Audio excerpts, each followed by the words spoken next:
A few days back, I read a story from the Bible in Genesis 24, and I want to share with you all.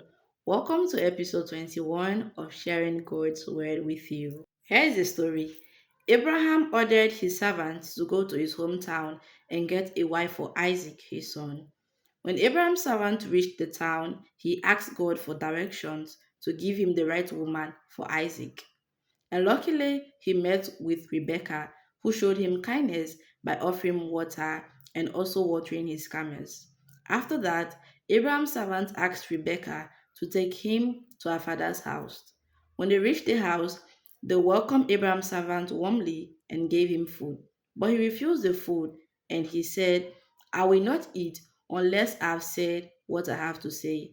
It's not that he wasn't hungry or because the food was poisonous, but because he saw it as a distraction. In our lives today, we are also faced with so many distractions, but interestingly, sometimes they don't look like distractions, but they are really distractions, like what happened in the case of Abraham's servant. So, here are key three things I want us to know in the space of distractions.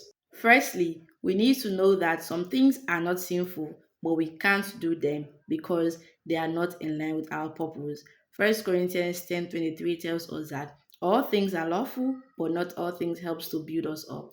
Number two, we need to know that recognizing distraction is not just about intelligence, it's about spiritual wisdom. There are some things you can't identify them by just being intelligent. You need spiritual wisdom. Lastly, we need to know that the fear of God brings clarity. Proverbs 9, verse 10 tells us that the fear of God is the beginning of wisdom.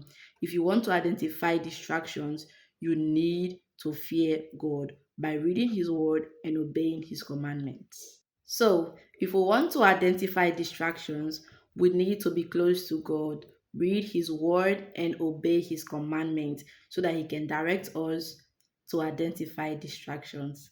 Thanks for watching and stay blessed.